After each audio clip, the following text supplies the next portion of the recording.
یاد ہے نا قاری صاحب؟ اور قاری صاحب اور ان کے سب جتنے ہم اثر اس نوجوان چیئرمین کے پیچھے ہاتھ باندھے کھڑے رہتے ہیں. اب 18 سال کا عام ووٹر ان کے نوجوان چیئرمین کی موروثی سیاست کو ماننے سے انکاری ہے تو وہ نوجوانوں کو ناسمجھ قرار دے رہے ہیں. میں تو سمجھنے سے قاصر ہوں. کسی سیاسی خانوادے کا 16 سالہ بچہ بھی انتخابی مہم میں اپنے باپ اور بھائی کے لیے سیاسی بھاشن دینے نکل پڑتا ہے اور پورا چودھری کا چودھری قرار پاتا ہے. لیکن ایک عام پاکستانی کا 18 سال کا نوجوان جو ہے وہ ووٹ دینے کا بھی اہل نہیں ہے, وہ ڈائجسٹ نہیں ہو پا رہا, مشکل ہو رہا ہے. سیاسی ڈرائنگ رومز میں یہ نئی سیاسی لغت لکھنے کی تیاری ہو رہی ہے. میرا خیال ہے کہ آپ ووٹر کی عمر 25 سال سے, جیسے میں بار بار عرض کرتا جا رہا ہوں کہ 25 سال سے بھی آپ 50 سال کر کے دیکھ لیں, 70 سال کر کے دیکھ لیں, آپ کے ہاتھ کچھ نہیں آنے والا. اس کے بعد آپ کہیں گے یہاں تو 50 سال کا ووٹر بھی پھر میچور نہیں ہے, 60 سال کا, پھر 60 سال کے ووٹر کو آپ کہیں گے کہ جی سٹھایا ہوا ہے. 60 سال کے بندے کو بھی رہنے دیں, اس سے بھی حق چھین لیا جائے ووٹ دینے کا, اس سے کہ جو 60 سال کے اوپر کے لوگ ہیں وہ 17-72 قرار پائیں گے. کیونکہ عمران خان کی پذیرائی تو ہر عمر کے ووٹرز میں ناقابل بیان حد تک موجود ہے.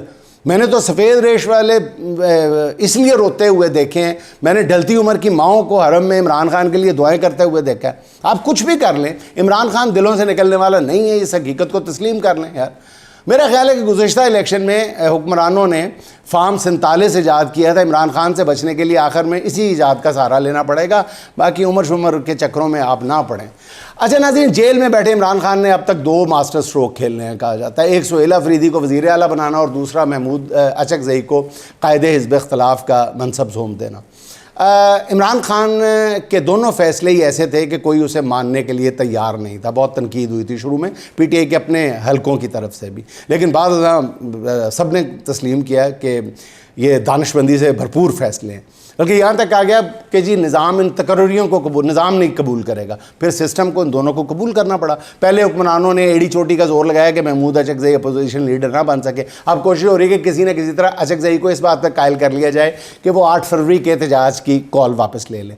حکومت کا خدشہ ہے کہ پہیا جام اور شٹر ڈاؤن کی ایک کال کامیاب ہو گئی تو پھر پوری گیم جو ہے وہ محمود اچکزئی کے ہاتھ میں آ جائے گی, جس کے بعد وہ اپنا ایجنڈا ڈکٹیٹ کرنے کی پوزیشن میں آ جائیں گے. اس لیے نظام بہت زیادہ دباؤ محسوس کر رہا ہے. نون لیگ اس حوالے سے بہت فکر مند ہے. ذرائع کے مطابق کوشش ہو رہی ہے کہ اچکزئی کی اہم ترین شخصیات سے ملاقات کرائی جائے, مگر محمود اچکزئی نے کسی سے بھی ملنے سے پہلے عمران خان کے ساتھ ملاقات کی شرط رکھ دی ہے. اب صدیق جان صاحب وہ یہ کہتے ہیں کہ ایک طاقتور وزیر جو حکومتی نمائندہ نہیں سمجھا جاتا, ان کا اشارہ محسن نقوی کی طرف ہے, ان کی تحریک انصاف کی ایک اہم شخصیت کے ساتھ ملاقات ہوئی ہے. غالباً مسئلہ 8 فروری کی کال ہے. پی ٹی آئی 3 سال سے ایک ہی سراغ سے ڈسی جا رہی ہے. ناظرین, جیسے کسی احتجاج یا تحریک کا اعلان ہوتا ہے کچھ لوگ مذاکرات کا ڈول ڈال دیتے ہیں. میرا خیال ہے کہ اس بار کسی ٹھوس اقدام کے بغیر محمود اچکزئی پیچھے ہٹتے ہوئے نظر نہیں آتے.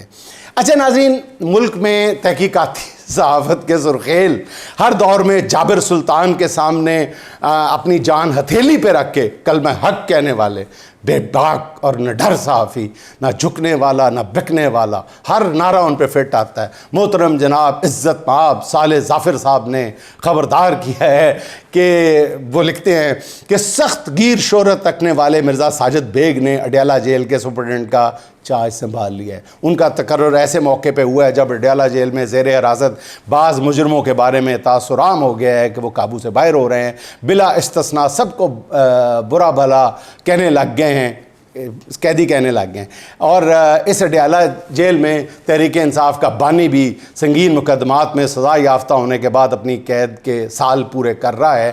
یہ صالح ظافر صاحب لکھتے ہیں. تو اس پر محترم جناب صالح ظافر صاحب سے میں صرف اتنا پوچھنے کی جسارت کر سکتا ہوں کہ حضور والا, اس سے پہلے اڈیالے کا چارج جس کے پاس تھا کیا وہ سخت گیر نہیں تھا؟ کیا وہ 1.5 سال تک اڈیالہ جیل میں قیدیوں کے لیے روزانہ میوزیکل کانسرٹ منعقد کرواتا تھا, یا نیاز کے لنگر تقسیم کرتا تھا, یا وہ اپنی تنخواہ مجبور قیدیوں میں تقسیم کر دیتا تھا, یا وہ کسی قیدی کو بیڑیوں میں دیکھ کر پھوٹ پھوٹ کر رونے لگتا تھا, یا تنہائی کا شکار قیدیوں کا دل بہلانے کے لیے ان کے ساتھ یسو پنجو کھیلنے لگ جاتا تھا؟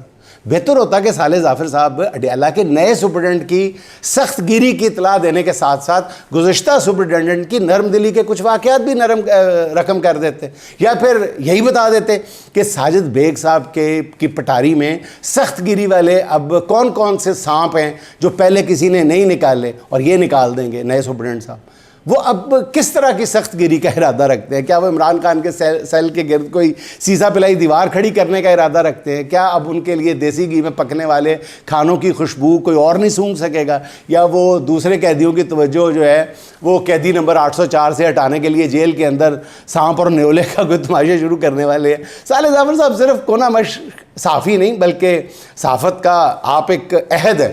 یوں آدھی ادھوری خبر دینا میرا خیال ہے کہ آپ کے اپنے قائم کردہ جو صحافتی معیار ہیں ان کے مطابق نہیں ہے.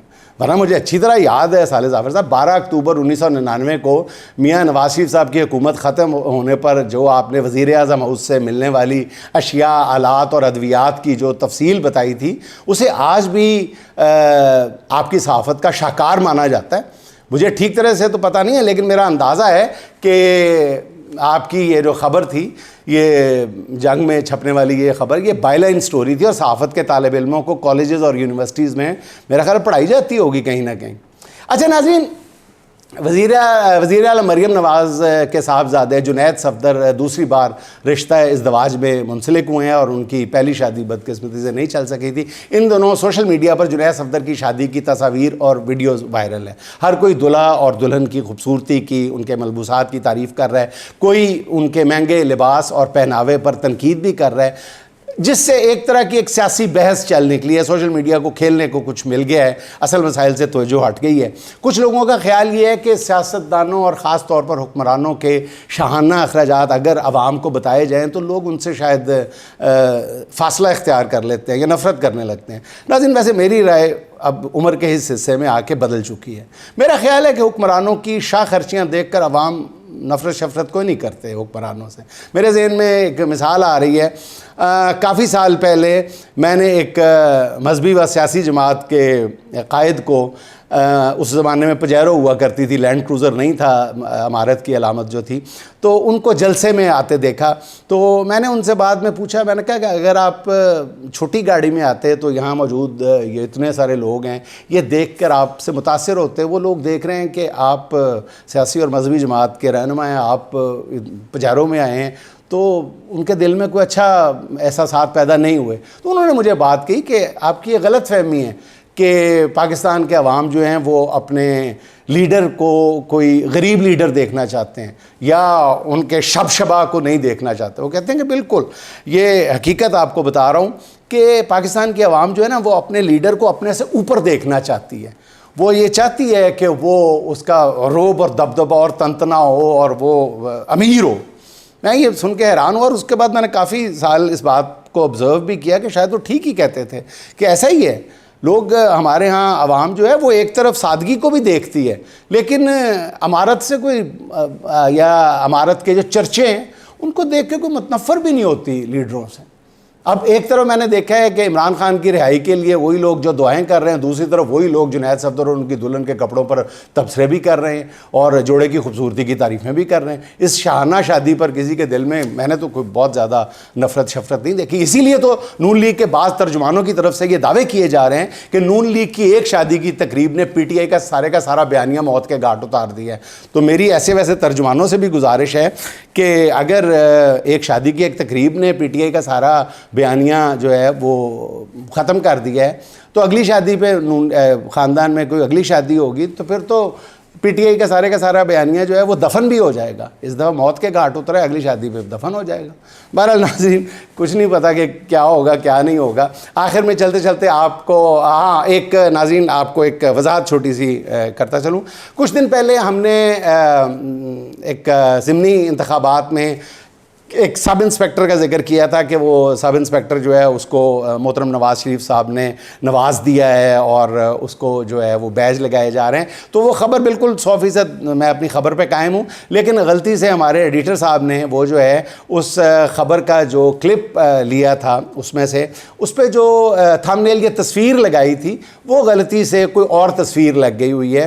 اس تصویر میں جو دکھائے گئے چہرے ہیں یا دکھائے گئے جو افسران ہیں ان کا خبر سے کوئی تعلق نہیں ہے۔ میں نے کہا یہ وضاحت ضروری ہے، کرتا چلوں۔ آخر میں ناظرین فرد زاہد کے دو چار اشعار آپ کی خدمت میں۔ وقت کی سب روانیاں چپ ہیں، وقت کی سب روانیاں چپ ہے، کب سے میری کہانیاں چپ ہے، بھول جاؤں نہ میں دعا اپنی، کیوں تیری مہربانیاں چپ ہیں، زندگی چل رہی ہے چال اپنی اور سب خوش گمانیاں چپ ہیں، ایک محبت کی بات کیا کرنی، غم کی ساری نشانیاں چپ ہیں، خوف گلیوں میں ڈولتا ہے یوں، خوف گلیوں میں ڈولتا ہے یوں، شہر کی بدگمانیاں چپ ہیں، شہر کی بدگمانیاں چپ ہیں۔ ناظرین خوش رہیں، خوش رکھیں، آپ سے ملاقات ہوگی انشاءاللہ اگلے ولاگ میں۔ اللہ حافظ۔